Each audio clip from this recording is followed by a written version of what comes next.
Hello everyone, I'm Ong Leong. So now I'm going to talk about the background of plant cultivations. So first, plant growth is influenced by many factors such as light, temperature, soil moisture, nutrient, and etc. So it's difficult for farmers to measure all the optimal conditions for their plants. So the presence of the Internet of Things (IoT) helps to solve this problem by collecting information using IoT sensors to make decisions. The information collected can be further analyzed in order to make predictions for the future, so the work can be done automatically by the system or controlled by the farmer only using an interface, so any future potential difficulties can be prevented. Problem statements. So first, plant researchers struggle to find the optimal way of obtaining optimal cultivation conditions of a certain plant before mass producing them, and it requires an extremely controlled environment with easily tweakable parameters. Also, it requires little to non-human interventions, such as demand for automated systems. Next, the objective of proposed solutions. So we are aimed to develop a system that makes use of existing cloud provider that can help the researchers to cultivate and experiment plant growth with relative ease and automations. We also aim to stimulate a control environment using existing cloud providers. And now I'll pass to my friend to talk about the comparison of cloud solutions. Hello everyone, I am Lai Chin and I will continue the presentation with the architecture diagram.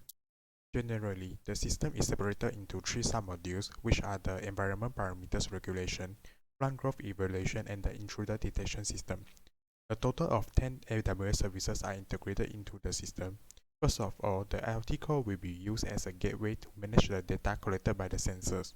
IoT event with predefined events will be triggered to initiate the regulation according to the received data. Then, this data will be logged into the DemoDB table. With Lambda and API, this data can be accessed by the system user. Similarly, for the plant growth evaluation, rules in IoT code will be implemented to forward the weight data to Lambda function for the plant growth calculation and record process. For the intruder detection module, S3 bucket is used to store the images of the authorized person. When the images of the intruder are captured and uploaded to the S3 bucket, a Lambda function will be triggered to perform the face recognition using AWS recognition. Then, an email alert will be sent using Amazon SNS if the images is not recognized. To further enhance the security aspect, IAM and AWS Connector are implemented to limit the user privilege and avoid exposure of the APIs to unauthorized party. That will be all for the system architecture. Thank you. Hi, my name is Adrian. I'll be presenting the environmental parameters regulation part for our project. So the components or the sensors is able to establish connection with AWS cloud through IoT events and also to regulate themselves. So basically, as you can see on my left is the temperature regulator model. So basically, when the temperature exceeds a certain threshold, it will go into a cooling process, and when the temperature is lower than a certain threshold, it will go into a heating process. So this is how they regulate themselves. And as you can see, we are going to demo our project through the MQTT test client. So as you can see now, a subscription is none, and to my right is the SDK that is used to establish MQTT connection. So to stimulate the kind of environment that how the components is able to communicate with the cloud. So this is the command. So if I enter the command, okay, so now the temperature is normal. So the temperature is normal. As you can see, the temperature is the reported temperature is 23, so it's normal, so it won't go into any process. As you can see now, the temperature is abnormal, which is 20, and then the temperature is low, it is detected is low, and then the heating will be on, and then to start heating, and then heating done, and then it will go back to idle. So this topic being published is able to simulate the actual how the census is able to catch the message payload published from the IoT event and then to react to the messages. So basically the whole logic can be embedded into the components, all the sensors. So that's all for the regulation demo. Thank you. So now I'll start to demo how the sensor data logging is done. I'll take the humidity the example. So let's say we have a topic defined here and all of the humidity sensor will publish their data to this topic.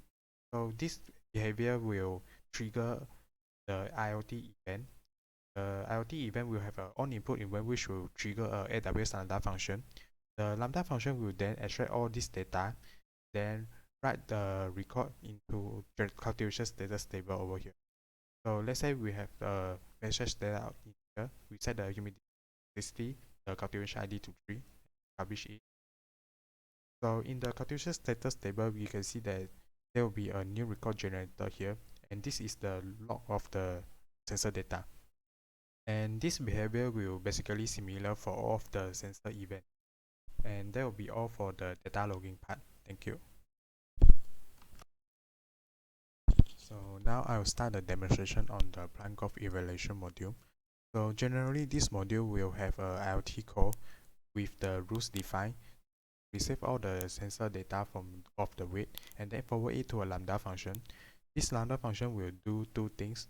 The first thing is it will write the data into the cultivation status table and then perform the weight calculation. So this, let's say we have an initial record in the cultivation status with the current weight of, then we publish another message to the same topic with the another data. Let's say we change the weight data to 90. Then we set that this is the end of the cycle with a true flag over here. Then we click on the publish. So after this message is published, we can see that in the cultivation status table, it will generate a new record over here with the current weight of 90. Then since it is end of the cycle, end of the cultivation cycle, the plant growth evaluation will be performed. Then a new record will be generated in the plant growth table with the weight growth of 40. So that will be all for the plant growth evaluation module. Thank you. And now I will start to demo the intruder detection module. And now we can go to the AWS Lambda to set up the compare face function. And when there is a photo uploaded into the face to detect folder in the S3 bucket, it will trigger the compare face function. And this is the code of the function. And when a photo is uploaded, this function will go to the AWS recognition collection to compare the face. And if the face is matches, it will delete the photo in the face for compare bucket. And if there are no face matches, it will call the AWS SNS API and an email notification will send to the subscriber. And now I will go to the face to detect folder in the S3 bucket to upload the photo that need to be compared. And now I will upload another photo of the authorized person.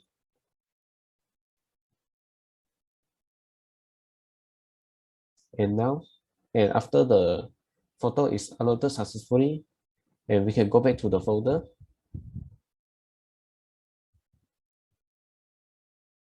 And now we can see that there is no image file here. And this means that he is an authorized person and his photo will be deleted. And now I will upload a photo of the intruder.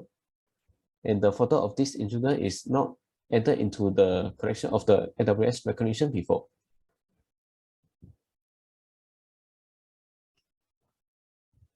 After uploaded the photo successfully, we can go back to the folder.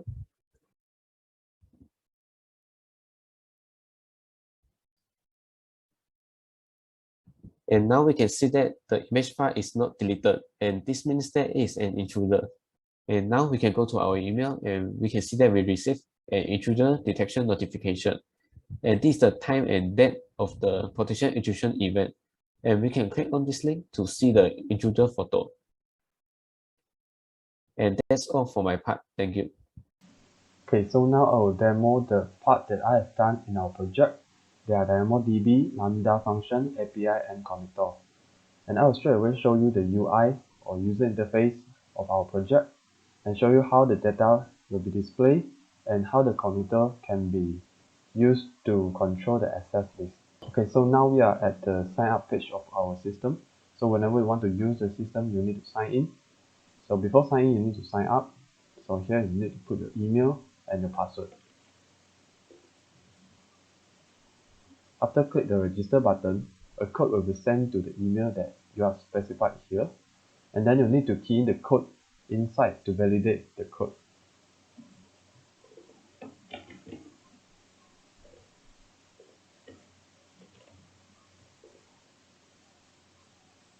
After the verification code was confirmed, you can log in now.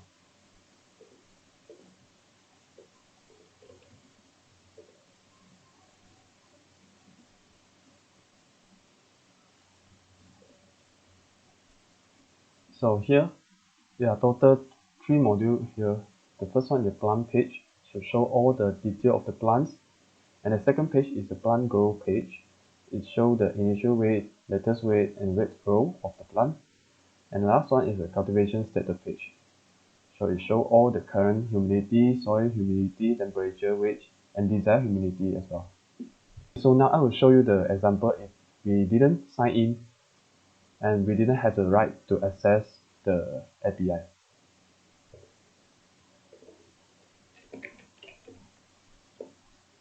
We didn't have the right to access because we skipped the sign in page and straight away come to this page.